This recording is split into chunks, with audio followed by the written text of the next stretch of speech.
This is Bushman's Hole. On the surface, it's just an unassuming murky green pool at the bottom of a cliff face. Look under the water, though, and it changes entirely. The water is crystal clear, and it extends far deeper than the cliff face above. In fact, it is considered to be one of the deepest known freshwater caves on Earth, and that fact alone also makes it one of the most dangerous. So in this video, we're going to go over the horrifying incidents that have taken place here. In early August of 1993, some of the world's very best cave divers arrived in South Africa for a particularly special expedition. They were there to dive a sinkhole known as Bushman's Gat, or Bushman's Hole, which happens to be the third largest freshwater cave known to man. And more importantly, they were there to set a new record for the deepest ever cave dive. Among those invited to the expedition was South African cave diver Boetie Schoen, who was familiar with South African sinkholes, and so his experience was invaluable. But he brought his friend Eben Leyden along with him. Eben hadn't actually been invited on the expedition, which initially created some concern. These types of dives, as you might imagine, are tightly controlled, so just showing up with an extra buddy seriously violated the group's protocol. It's not entirely clear, but it seems that Boetie may have vouched for Eben's skill, and so the issue was dropped and Eben was left to dive alongside him. It's also possible that it was allowed simply because their dive wouldn't be the actual world record attempt, as that was being left up to Sheik Exley. If you followed the channel for any length of time, you probably know Sheik Exley as one of the pioneers of cave diving. But in any case, prior to Sheik's attempt at the world record, Boetie and Eben suited up for an exploratory dive and entered the water. From the surface pool, they made their way through the vertical tunnel toward the first bend. Then, past the bend, everything was going fine until the relatively narrow entrance tunnel opened up into a massive chamber at around the 197-foot mark, or 60 meters. Just before that point is a spot where divers can stop for a brief check-in before heading deeper. The two men stopped and all was clear for them to continue on, so Boetie led the way further down. When he reached 197 feet, though, he suddenly noticed Eben was nowhere near him.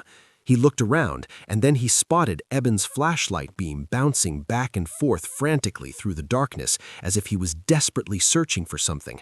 What Boetie didn't know at the time was that Eben had already gone through his first air cylinder completely, violating one of the most fundamental rules of cave diving, which is the rule of thirds. Basically, this is a guideline for how to consume your air supply during a dive. 1/3 should be used on the way in, another third on the way out, and the last third for emergencies. For some reason, before they had even finished their descent, Eben needed to switch to his second tank, but his backup regulator wasn't accessible. It had slipped behind him when he suited up for the dive and became pinned under the harness for his twin cylinders. And despite the checks of their equipment before they descended, no one seemed to notice this. And by then, Eben was completely out of air. And then, unable to reach the regulator when he needed it, he went into a full-blown panic. Instinct then took over in the worst way possible, as Eben tried to bolt upward toward the surface, which was a huge problem. Very rarely in cave diving is the exit directly above your head. In Bushman's Hole, the ceiling stretches far overhead in the area the two divers were in, and it contains many small openings that lead to nowhere. Realistically, a diver could search endlessly without ever finding the true exit, but that didn't even matter. By the time Boetie reached him, Eben had already stopped moving. Then, unfortunately, despite locating him, there wasn't much he could do. In order to ensure his own safety, Boetie had to complete a series of decompression stops to avoid decompression sickness, otherwise known as the bends. That meant he had to sit there knowing his friend was without air and there was nothing he could do. Once Boetie finally reached the surface with Eben's body, the team sprang into action and spent more than 90 minutes performing CPR on him. Their efforts pushed far beyond the point where most would have given up, but it was hopeless. When a doctor arrived at the site, Eben was pronounced dead. Unlike many of the notoriously dangerous dive sites covered on the channel, Bushman's Hole hasn't claimed a staggering number of lives, yet the incidents that have occurred there are legends in the dive community. Bushman's Hole is a massive submerged sinkhole in South Africa's northern Cape, right on the edge of the Kalahari Desert. It sits on Mount Carmel Game Farm, which is an 11,000-acre property that's remote enough to make every dive there a logistical challenge. The sinkhole itself also doesn't look like much at first glance.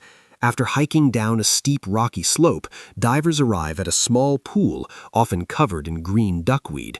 The water also looks murky from the surface, but once you drop beneath the layer of algae, it turns remarkably clear. The thing that makes it so striking, though, is that the sinkhole below the surface is enormous. The main chamber stretches 833 feet, or 253 meters long, 259 feet, or 79 meters wide, and runs close to 927 feet, or 300 meters deep. This immense depth has a long history of extreme deep diving, and no one knew its true depth until the early 1980s when a man named Nuno Gomes began exploring it. On his first visit in 1981, he reached about 250 feet, or 76 meters, and confirmed the existence of the massive chamber below the tight area at 150 feet, or 46 meters. The big milestone, though, came during the 1993 expedition that claimed Eben's life, when Sheck reached a record 863 feet, or 263 meters. During this dive, he touched down on the high part of the slope bottom, and that set a mark that Nuno became obsessed with beating. Nuno, who was a civil engineer from Johannesburg, returned to Bushman's Hole a year later to attempt a new record, but on 2 tries, he reached 755 feet and 827 feet. On both occasions, he experienced serious decompression issues that forced him to back off. But even still, the challenge never left his mind, and in 1996 he returned again with a full support team that included 8 divers and 1 doctor. On his third attempt, as Nuno dropped through the shaft at a rapid pace, the bottom appeared far sooner than he anticipated. By that point, only half of his legs were still functioning, as the pressure at depth had literally crushed the other 2. And because he was sinking faster than he realized, he didn't have time to add air to his buoyancy gear, and he hit the cave floor on his hands and knees. The impact of this kicked up a huge cloud of silt, instantly wiping his ability. Here's what's even more horrifying, though. He hit the bottom so hard that he became stuck in the mud. Surrounded by a thick cloud of sediment and unable to see, Nuno was also dealing with the effects of deep diving, namely nitrogen narcosis and literal tremors brought on by helium in his breathing mix. Disoriented at the bottom of Bushman's Hole, Nuno tried to swim upward but couldn't get anywhere and start to feel lightheaded. Instead of panicking, though, he paused for a moment to gather himself and inflated his buoyancy wings. That small adjustment lifted him out of the mud and upwards enough that he could escape the silt cloud and regain control of the dive. Despite the rough landing and the conditions he had to fight through, Nuno reached a depth of 927 feet, or 282.6 meters, a mark far beyond Sheck's record. And to give you an idea of how technical and difficult this dive attempt was, the entire thing, from the moment Nuno disappeared under the water until he resurfaced again, took 12 hours and 15 minutes. Of that total time, the descent to the bottom lasted only 14 minutes, and it took him 4 minutes to get himself out of the mud. The rest was spent on a long, cold decompression on the way back up. Rewinding a bit, though, to just before Nuno's second attempt at the record in 1994, the phone rang at the apartment of 20-year-old Dion Dreyer. When he picked up, he could hardly believe who he was talking to.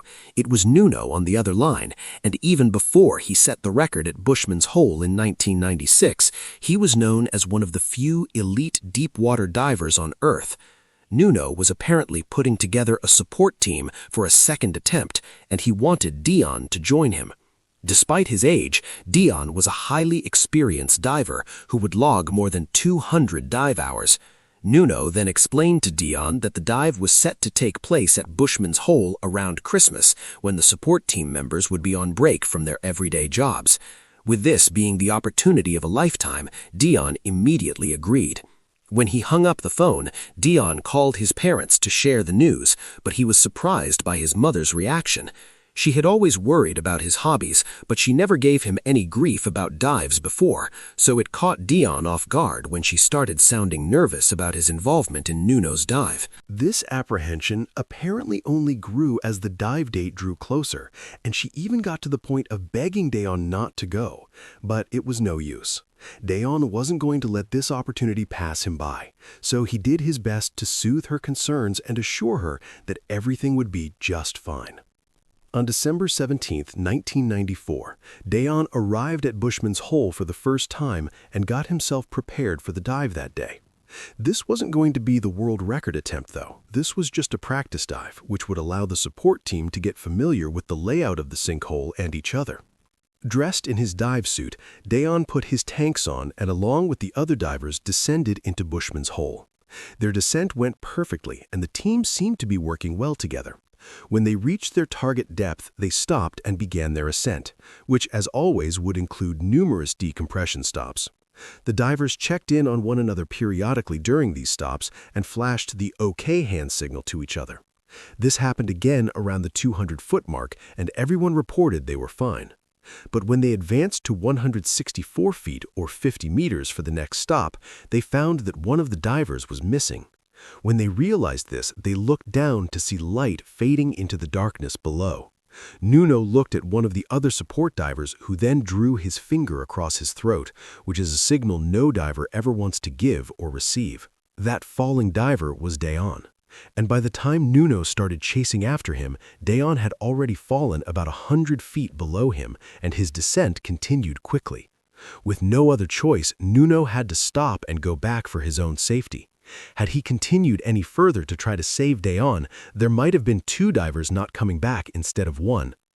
Later that day, a knock came at the door of Dion's parents, and when they opened it, their world shattered. It was a police officer notifying of their son's death at Bushman's Hole. It's unknown for certain what happened that caused his uncontrolled descent, but it's believed that Dion blacked out due to a condition called hypercapnia or carbon dioxide poisoning. It's possible that Dion was feeling the effects of hypercapnia, but tried to shake them off and continued to dive. Since it doesn't take much to go from perfectly fine to blacked out, though, by the time Dion noticed anything was wrong, it was likely too late. Then, unconscious, he sank to the immense bottom of the cave. Few divers knew the dangers of the conditions in extreme deep diving better than Nuno, Sheck, and a diver named Dave Shaw. All 3 seemed to have some sort of superhuman ability to tolerate these conditions, and by the early 2000s, only 7 divers had ever successfully reached 820 feet or 250 meters and beyond, yet all 3 were in that club. Originally from Australia but living in Hong Kong, Dave didn't start diving until his mid-40s when he and his 17-year-old son tried scuba diving in the Philippines. From that point forward, his passion for the sport grew and he started diving shipwrecks. When he went into his first underwater cave, though, he knew he found what he was meant to do. Dave would then quickly go to hold several records of his own. In 2004, Dave finally got a chance to dive at Bushman's Hole for the first time, and he wasn't going to miss the chance to reach the bottom. Dave was going to try to beat Nuno's mark and set a new world record, but what made his dive unique was that he was going to do what no other diver in the world had done. He planned to make the dive using a closed-circuit rebreather. This was a system that had never been taken to the kind of depth he was aiming for. A rebreather works by recycling the gas a diver exhales and removing the carbon dioxide from it. The unit also maintains the correct oxygen level through a computer, which means the diver doesn't need to switch tanks on the way down. So instead of the large cylinders you'd expect to see on a traditional setup, a rebreather is a compact back-mounted unit that keeps the diver's profile small. But despite all of these advantages, the technology is not without limits. When the day arrived, Dave, along with his dive partner Don Shirley, entered the surface pool of Bushman's Hole. At a depth Dave and Dawn agreed on before the dive, Dawn stopped and waited as Dave continued to the bottom. At around 886 feet or 250 meters, Dave touched down on the sloped bottom of Bushman's hole. Guiding him all the way down was a long rope with a sinker attached to it.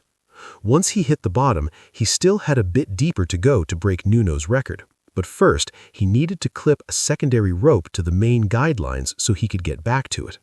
As he was connecting the two ropes, Dave glanced to his left, and about 50 feet away from him, he saw the body of a diver lying on its back with its arms extended upward. He immediately knew in that moment that it was Dawn. Because Bushman's hole is so deep, there was never an attempt to recover his body. Immediately, though, Dave abandoned his record attempt and swam over to Dawn's remains. When he got close enough to see him better, he realized that Dawn's head was nothing more than a skull after a decade of being at the bottom of Bushman's hole. Dave then tried to pull him upward, but Dawn wouldn't budge. Over the years, his air tanks had been covered in sediment, and now he was stuck in the mud. Still, Dave continued to try to free him until he realized how fast his breathing rate had gotten. So, deciding it was too difficult and dangerous to bring him to the surface right then, Dave tied his secondary line to Dawn's air tanks before returning to the main line to begin his ascent. It was less than an hour later when Dave made it back to Dawn without beating Nuno's world record. He did, however, set a record for a rebreather, but it was the furthest thing from Dave's mind. Dawn flashed the OK hand signal to Dave to make sure he was fine, and Dave returned it before gesturing for Dawn's slate, which can be used to write messages underwater. On it, Dave then wrote that he found a body. Dawn read the message and extended his hand to shake Dave's hand. Finding Dawn was something that was thought to be impossible, yet Dave somehow managed to do it. Throughout the hours of decompression stops both men had to make, Dave couldn't get the thought of Dawn out of his mind. He felt like he was so close to recovering him, and he knew that if he made a concerted effort and planned it out, he could bring Dawn home to his parents. So 2 days after the dive, the phone rang at Dawn's parents' house with Dave on the other end. He then informed them that he found Dawn and that he was going to recover his body for them. Apparently, they were so overcome with joy and grief by this that Dawn's parents immediately broke down in tears. The dive to recover Dawn's body was scheduled for the start of the new year, and Dave spent every day planning some aspect of it. During that time, he met with forensics experts to see what he could expect in terms of the state of Dawn's body. The consensus was that Dawn would most likely be completely skeletal, so Dave knew that picking him up and carrying him to the surface could cause the body to crumble. So, to compensate for this, Dave planned to use a body bag that he could slip over Dawn to keep his body completely contained within it.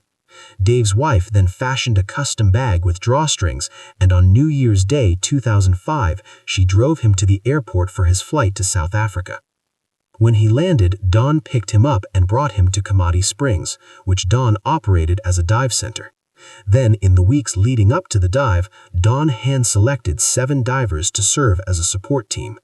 Leading the surface team would be Verna, the woman's world record holder for depth, which she set at 725 feet or 221 meters in Bushman's hole. Also part of the crew was a documentary filmmaker named Gordon and several cameramen. If Dave succeeded in bringing Dawn home, it would be the deepest body recovery ever completed, and everyone involved wanted it documented. Gordon then talked Dave into allowing him to build a piece of custom equipment so that Dave could wear a camera during his dive. Dave agreed, and Gordon later showed up with a climbing helmet with a camera rigged onto the top. During an acclimation dive, the rig worked just fine, and Dave only had to make minor adjustments to compensate for its size and weight. Dave also usually liked having a light attached to his hand during dives, but whenever he needed to use both hands for something, he'd put the light, which was attached to a string around his neck. The helmet, however, prevented him from doing this, but Dave figured he would just adjust by setting the light aside whenever he needed to use both hands. Then, Dave and Dawn held a meeting with the support team the night before the dive to go over any last-minute questions or concerns. Before he dismissed them all, Dave emphasized something very important. If either he or Dawn or both of them got to trouble and died during the attempt, they wanted to remain there. After the meeting, Dave and Dawn met privately to go over the dive plan again, which called for support divers to be sent into the water at staggered times during the dive to wait for Dave at various depths. Dawn would be the first to go and the deepest among them. He'd descend to 725 feet, and when Dave reached him, Dawn would take Dawn from him and transport him up to the next diver while Dave began what he estimated would be about 10 hours of decompression stops. During this conversation, Dawn also asked Dave what he wanted to do if Dave got himself into trouble trying to get Dawn into the bag. Dave replied that he should only come down to help if Dave gave him the signal to, otherwise he should just stay at the 725-foot mark. At around 5 a.m. the next day, the two loaded up their car and headed for Bushman's Hole. Over the next hour, the rest of the team, filmmakers, and even police showed up. Since the dive included a recovery of a body, law enforcement had to be involved, and they were a welcome addition to the effort. Then, when the time came, Dave and Dawn shook hands and promised they'd see each other again soon. At 6:13 a.m., Dave slipped beneath the surface and began his solo descent, which he expected would only last about 15 minutes. From there, he'd have a few minutes to free Dawn's body and load it into the bag before he'd have to start making his ascent. Outside Bushman's Hole, just minutes after Dave descended, Dawn's parents showed up. They didn't want to arrive too early and risk putting any undue pressure on Dave, but at the same time, they needed to be there for Dawn. 13 minutes later, at 6:26 a.m., Verna gave Dawn the go-ahead to descend, and he began his journey to 725 feet. When he got to around 500 feet, he was happy to see that the water conditions were clear enough to see Dave's light below him, but any relief he might have felt vanished the moment Dawn realized that the light was still. The timing of every detail of the dive was synced up so that Dawn would be arriving just a few minutes before Dave got there, but Dave hadn't begun his ascent yet. A few moments later, the light still wasn't moving, and Dawn suddenly noticed the absence of air bubbles passing him on their way to the surface. At this point, although he hadn't received the signal to go down and help Dave, he wasn't about to wait. He continued his descent beyond 725 feet. And when he reached 800 feet, or 244 meters, he had officially been deeper than he'd ever gone before. It was at that moment that he heard a crack, as if something had broken under the immense pressure. This was the sound of his rebreather controller being crushed, and the loss of it was devastating. With that, any hope of getting to Dave had to be abandoned. Without that automatic controller, he'd have to spend the next 10 hours in the water carefully, manually monitoring and adjusting his air mixes. It was an emergency, and Dawn had no choice. He had to start ascending and just hope that Dave would make it. While all of this was going on, the dive team at the surface was continuing to execute the dive plan. 2 support divers were sent into 492 feet, or 150 meters, to take Dawn's body and ensure Dawn was okay.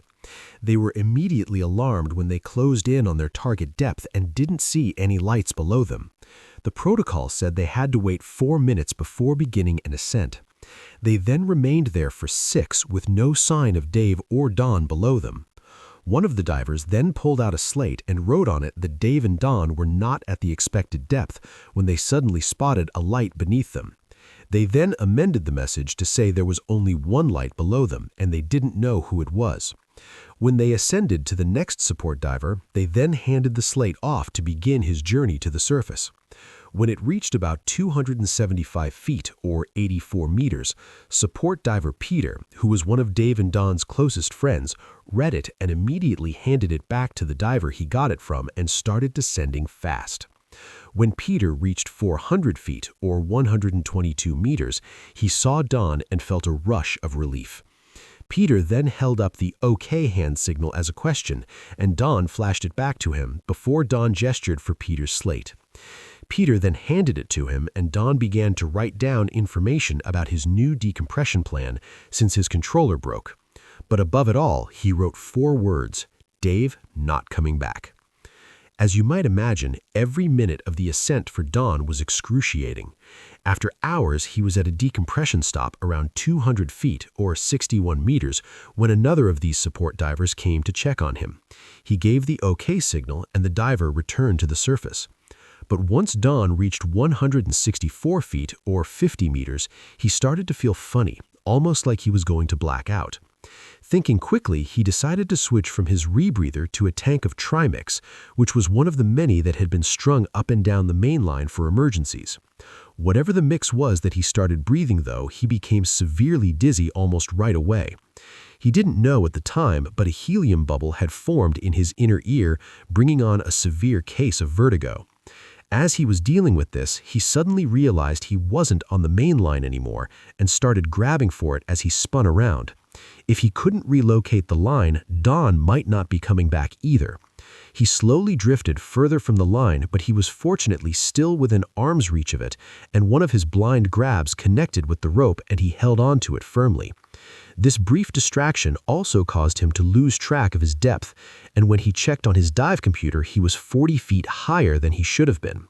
He then immediately descended again, but by the time he was at the proper depth, decompression sickness had already set in hard and he was overcome with nausea. He then began a cycle of pulling his regulator out of his mouth, vomiting, and putting his regulator back into his mouth until his stomach was empty. Then the dry heaves set in. He got to a point where the symptoms would calm when he was stationary, but the moment it was time to ascend to the next stop, the dry heaves would come right back. When the next support diver reached him, Don wrote about the change in his condition on the slate and sent it to the surface. After receiving the message, Verna started cycling divers in and out of the water to make sure someone was with Don at all times. When Don reached 10 feet, or 3 meters, he looked at his dive computer and saw that it calculated this decompression stop to last 2 hours and 20 minutes. By that point, though, he developed a sharp pain in his leg that he immediately recognized as worsening decompression sickness. He then sent another slate to the surface with this status, and Verna decided to pull him up early. In the time that Don first let them know what was going on, the police had transported a decompression chamber to Bushman's Hole. Once it arrived, Verna sent a support diver to bring Don right to the surface, and he was inside the chamber within 20 minutes. Long before the dive came to an end, though, Dion's parents had left. The moment they heard about Dave not returning, they broke down. Not only did a diver lose his life trying to recover their son, it was a virtual certainty that they'd never see Dion. Around the same time, one of the cameramen went to the top rim of Bushman's Hole where he could get better cell service. Prior to the dive, Dave told the cameraman that if anything should happen to him on the dive, to call Michael. Michael was Dave's pastor, and if the worst happened, Dave wanted his wife to find out from him. When she answered an unexpected ring at the door later that night, she was immediately confused by the sight of Michael and his wife. They'd never just stopped by unannounced before, and she could tell by their faces that something was tragically wrong. In the sad days that followed, Peter was responsible for staying at Bushman's Hole to retrieve the rope and cylinders from the cave. On one of these days, after returning to the surface, one of the police divers asked Peter and his dive partner if they had seen Dave and Dion. Confused by the question, they replied that they hadn't. The police then told them that their divers spotted 2 bodies around 66 feet, or 20 meters. After a brief rest, Peter went back into the water, and the moment he got to that depth, there was Dave floating upright against a rock ceiling. Attached to him was a rope, and on the other end of the rope was Dion. It seems that Dave had brought Dion back after all. Peter and his partner then recovered the 2 bodies, and still attached to Dave's head was the camera mounted to a helmet. Gordon was still filming on site, and Peter handed the helmet to him. After making a copy of the tape for police, Gordon, Peter, and Don sat down to watch it in the days following Dave's death. They watched as Dave descended to the bottom in about 11 minutes, a few minutes faster than anticipated. Dave immediately located the rope tied to Dion on the previous dive and pulled the body bag out on his way. When he reached Dion, a puff of silt obscured the camera's view, but when it was cleared, Dion's now lifeless body was floating.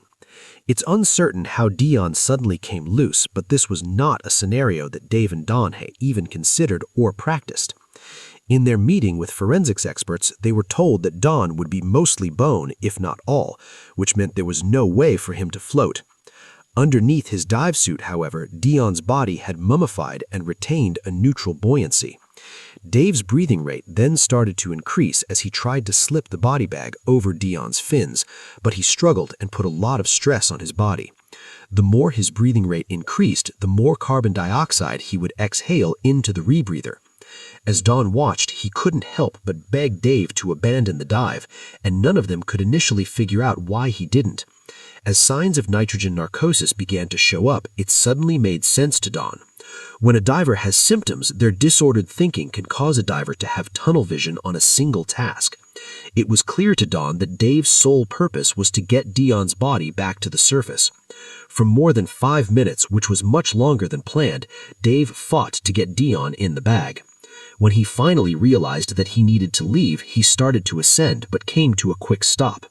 Turning back towards Dion, Don saw what the issue was. Dave's light was snagged on a rope.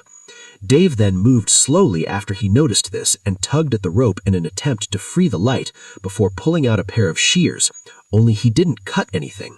The sound of his labored breathing started to slow and fade this time. 22 minutes into the dive, Dave blacked out and eventually drowned. The very camera that was capturing the last moments of Dave's life seems to have played a role in his death. Had he been free to put the light around his neck as he usually did, he might not have died in Bushman's Hole that day. Don would undergo a series of decompression treatments for a total of 27 hours after the dive, but he still ended up with permanent damage to his inner ear, and he lives with constant vertigo.